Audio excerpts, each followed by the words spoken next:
Hello everyone, welcome to my channel. I hope everyone is having a wonderful day. Before starting the video, please go ahead and hit the subscribe button and give this video a like up. Today on The Young and the Restless, Chance reports a break in Sharon's case. Nikki and Victoria learn Jordan is out of prison and Daniel tries to talk Phyllis out of her plans. All products and services featured are independently chosen by editors. However, Soaps.com may receive a commission on orders placed through its retail links, and the retailer may receive certain auditable data for accounting purposes. Claire arrives at the ranch and apologizes for keeping Victoria and Nikki waiting. They notice she's shaking, and Nikki asks if this is about Ian Ward. Claire says it's not, but it's just as bad. She tells them they have to agree to keep this between them before she explains. They agree, and Claire says Jordan has escaped prison. She's there in Geno City, and she just spoke to her face-to-face. Nikki has to tell Victor. Claire tells her she can't. Victoria says they'll wait, and Nikki apologizes. Claire tells them Jordan is bitter and didn't give specifics on how she got out or how long she's been in town. She's still out there, and she won't go away unless she gets what she wants. At Crimson Lights, Phyllis tells Daniel, the day is full of possibilities. Billy walks in, and the redhead urges him to sit down. She was just telling Daniel about them being a united front and that they'll do everything possible to keep the Newmans' grubby paws off of Chancellor. When they do, Daniel will get a corner office. Billy asks if Daniel's picked out his chair yet or if he's running the other direction. Daniel thinks it's gutsy to take on Victor and his bottomless resources. Remind me how many times you beat in the past, but the two of you think you can pull it off now. Billy's fine with Daniel questioning him. Assuming he's going to fail is practically a national pastime at this point, but when his mother puts her mind to something, she can pull off almost anything. Phyllis feels seen. Daniel is pleased her mother refocused her energy and is looking to the future, but he suggests she take that energy and focus and put it towards something brand new and not owned by Victor Newman. Phyllis says this is about justice and showing Victor he doesn't own the universe. Billy's going to solve this problem, and his mother will help him do it. Daniel reminds them people who go against Victor lose. He doesn't want his mother in this war. Billy guesses Daniel is saying he will drag them both down. Victor meets Nick at Society. His son complains that his team is great, but they've got nothing on Sharon. Victor asks what Ian had to say. Nick says he spewed meaningless garbage. He warned him if he hurts Sharon or anyone else in the family, there will be hell to pay. Nick can't shake the feeling he's not working alone. Victor muses that someone else could be responsible for tainting the meds, Heather's death, and Sharon's disappearance. Nick says, exactly. If they find that person, they can follow them to Sharon. At Crimson Lights, Billy asks if Daniel thinks their mission is doomed because of him. Daniel can't say, but it's his fight, not Phyllis. Billy says his mother is indispensable and will be rewarded. Daniel points out, if you win. He thinks his mom should put her energy into something reasonable. Phyllis says they can do this. Daniel reminds her Billy iced her out once before.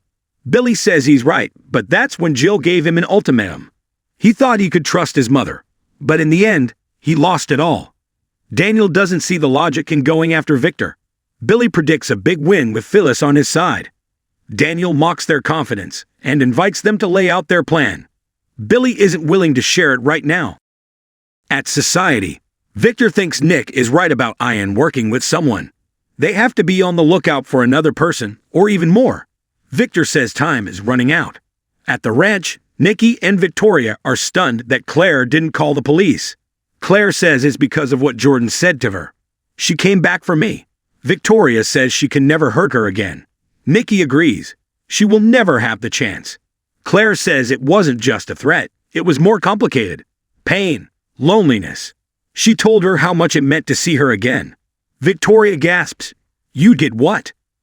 Nikki tells Claire that no matter what Jordan said, Victoria interrupts to say she must have committed another crime. Claire wants to tell them everything first. She tells them that the prison confirmed she was still there, and that Jordan implied that someone had taken her place. Nikki holds her head. This is insanity. She asks Claire how she ran into her. Claire says she followed her to the overlook from the coffee shop. Victoria finds this to be such a dangerous choice. Claire says she couldn't lose her. She told Jordan she didn't fit in with the family, and she was the only one who could understand her. Her instincts kicked in, and she told her what she wanted to hear. I lied.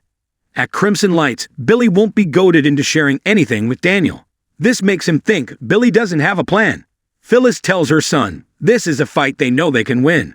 It's good for them and for Daniel. This gives him something in his life right now, a platform to show his genius. Daniel says they can have those things without Chancellor and Billy, if she's doing this for him. He doesn't need it. Daniel would consider working with his mother on something new, with no one else involved. Daniel tells Phyllis he dropped the ball on them working together as he was trying to get Lucy through the holiday season, but now is the time. He tells her he can move past video games. Phyllis says the plan is still Abbott Chancellor. Daniel tells Billy he'll need a plan, then he'll have to implement it, and when that fails, take another tack. He can't hang his future on that. If he and Phyllis were to work together, it could be theirs, and not a piece of someone else's dream. Just think about it. He has to go to get Lucy and exits. Billy muses. Well, Phyllis says her son is okay. Billy says it's good to know where he stands. It's pretty clear where he stands on Abbott Chancellor. Phyllis will bring him around. Billy needs to know if she's in, with him, or if she's out. At Society, Victor tells Nick he'll do everything in his power to bring Sharon home.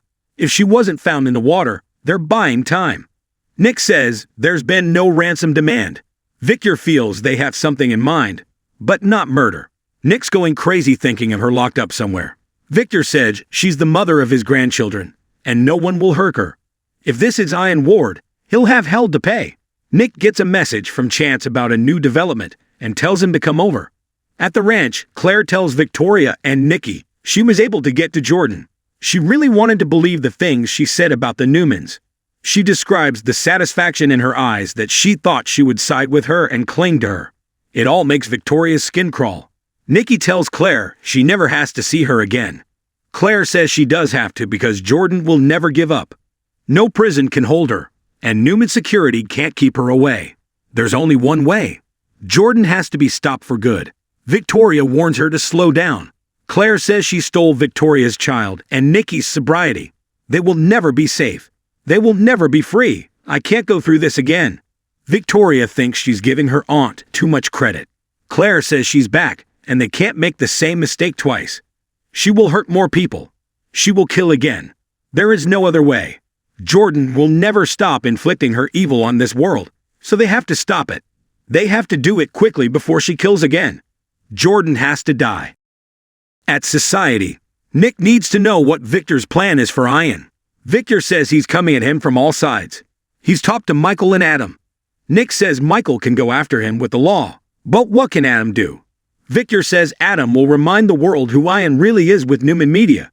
Nick likes that, but he needs to find Sharon as time is running out. Victor vows they'll find her if it's the last thing they do. At the ranch, Nikki gets that Claire wants to wipe Jordan off the face of the earth. But she's talking about murder.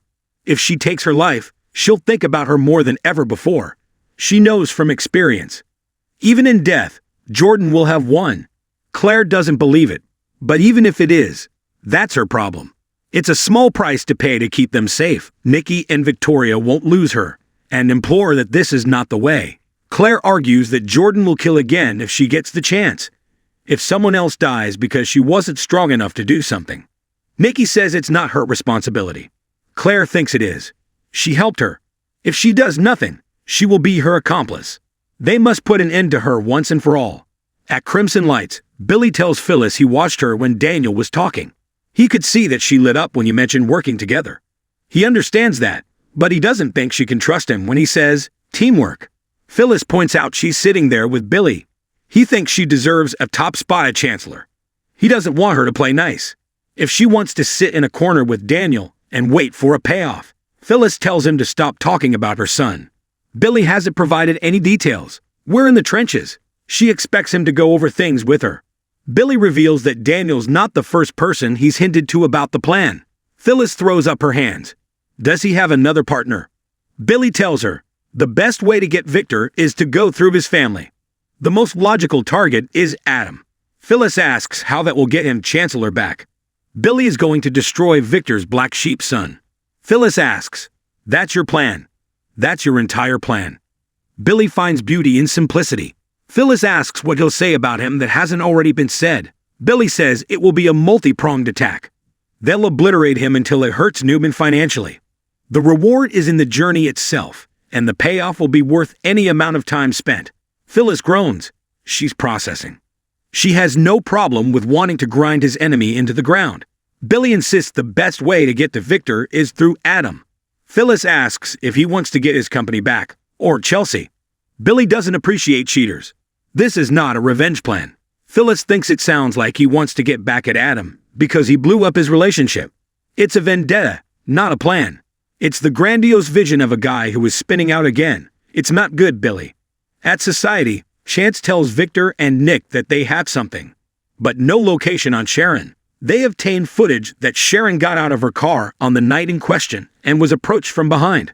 Someone put a cloth over her face, lost consciousness, and was put in the backseat. They have no clear shot of who it was.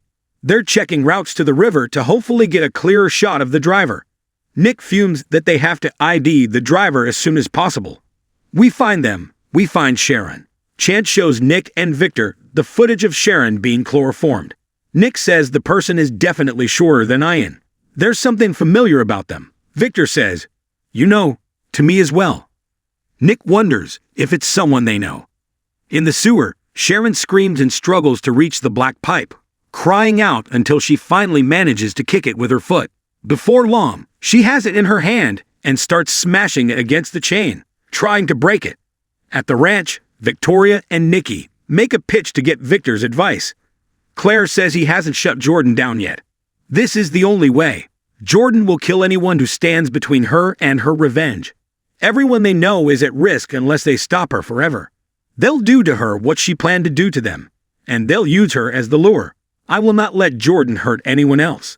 So we can do this all together, or I will do it on my own. But Jordan will die.